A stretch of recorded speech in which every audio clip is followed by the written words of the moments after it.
Jifunze jinsi ya kurekodi kwa kutumia simu. Mambo vipi unayejifunza kuwa producer unayeanzia kutumia simu? Sasa unapotazama hapa, hizi hapa ni sauti hapa.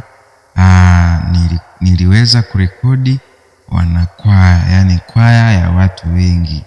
Unajua imekuwa changamoto wakati unarekodi kwa upande wakiwa naimba labda kiitikio, imekuwa ni changamoto sana, sauti hazikae vizuri hata kama waimbaji labda wameenda studio kubwa, lakini imekuwa ni changamoto, sauti zao hazitoki vizuri. Sasa mimi hapa niliweza kurekodi kwa kutumia simu, lakini bila kusahau application ambayo tumekuwa nayo toka awali, inaitwa Bandrebo. Napenda kuita hivyo kwa sababu mimi sikusoma sana shule. Ni uwezo tu Mwenyezi Mungu anatupa uwezo kama huu. Sasa bwana, unapofanya mixi, yani mixi zako, mfano kama hii sauti hii hapa juu ni ya beat, lakini hii hapa ni ya vocal, yani sauti ya solo. Sasa vitu vya kuzingatia hapa, nilishakuelekeza simu ambapo ni pa kufanyia mixing, ni huku kabisa hapa hivi. Ukibofya hivi basi itakupeleka mpaka hapa, lakini kama unafanya mixing itabidi sasa ushuke chini hapa kwenye FX custom hapa hivi, unaona. Sasa pia kuna vitufe hivi hapa, angalia kajamaa kanapoelekeza hapa hivi. Ukibofya hapa kuna unaona hapa vitu livorate hapa, kuna hii low, manaki ni ya kuongeza base. Kama msanii ana sauti ndogo basi utaongeza base, lakini kama ni mtu mkubwa anaimba na ana base unaweza kupunguza kwa kurudisha nyuma hivi. Lakini mimi hapa alikuwa na solo mwanamke, alikuwa na sauti ndogo, ilinibidi sasa niongeze mpaka hapa kidogo, sauti ikawa na afadhali. Lakini midi ni ya kubalance, lakini high ni moja ya kubalance, sauti yake itoke katika quality fulani. Kwa nini? Kuna sauti ya quality fulani hivi, na ukipunguza sauti yake inakuwa haina quality, unaona. Hii ni njia ya kwanza. Lakini pia ukitazama hapa, angalia tu hapa hivi, hapa sasa nilifanya reverb. Yani reverb, si tunaelewa reverb kama vile mtu anaimba kwenye jumba fulani, itabidi ubalance, usiongeze sana. Mara nyingi hizi njia wanazitumia wale wanaoimba, waimbaji AC Chang'ombe, AC wapi wanapenda sasa kwa solo kuongezewa reverb zaidi, kama ipo kwenye jumba fulani hivi. Sasa hivyo ni vitu vya muhimu sana wakati unafanya mixing. Hii hapa tumetoka kwenye solo, twende kwenye upande wa kitikio. Kinachofuata hapa ni kitikio. Sasa na penyewe ukibonyeza hapa hivi, nimekuelekeza jinsi ya kupatafuta pale. Hata hapa kuna vitu vichache niliongezea. Mfano kama hapa bass kidogo niliongeza hivyo, lakini hii hapa sikuifanyia mix yoyote, unaona. Kiufupi hata hii ya kiitikio nilifanya tu kubalance midi, high na bass, unaona. Tayari unakuwa umeshamaliza kufanya mix zako.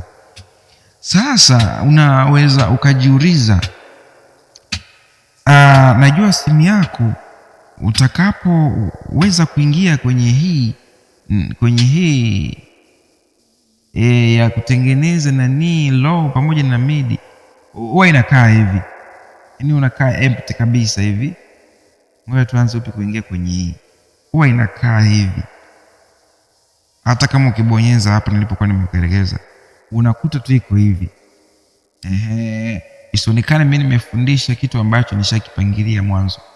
Sasa ukitaka labda sasa ukapate balance ya kubalance pale low pamoja na mid na high, bonyeza hapa. Hapa wametuandikia Kiingereza hapa, si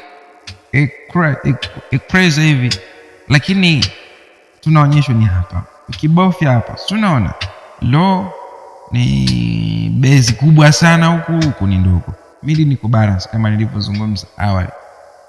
Tayari utarudi nyuma hapa na utakata hapa, tayari utakuwa umeshamaliza kutengeneza mix zako. Hapa ni kwa upande wa mix.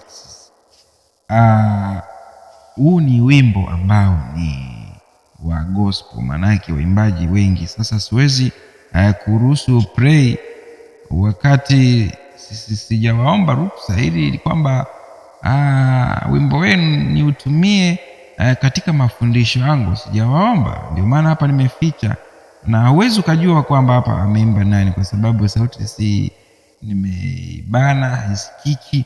Lakini mimi kikubwa uweze tu kuelewa kwamba kufanya mixi ni hivyo bwana, sauti inatoka vizuri. Tumebakiza upande wa autotune. Yani autotune ni kwa sababu, ndio maana autotune sijawaelekeza jinsi ya kuiseti, kwa sababu nimesema hii sauti ama huu wimbo ni wa watu, kwa sijawauliza kuhusu kwamba ni utumie katika kufanyaje, katika kuelekeza. Kwa hiyo manake wakati mwingine tena, kwa sababu somo letu tayari shakuwa na mwendelezo, nitakuja basi nikuonyeshe jinsi ya kuitumia autotune. Na kikubwa unafanya mix kwanza, baada ya pale ndio unaenda kwenye autotune. Sio autotune ukimbilie tu kuseti autotune, hautafanya vizuri nani mixes zako, kwa sababu autotune utakuwa unaiona kama vile, utakuwa unasikia kama vile sauti imezitoa vizuri kabisa, kumbe bado hujaboresha. Kwa hiyo naomba tuishie hapa.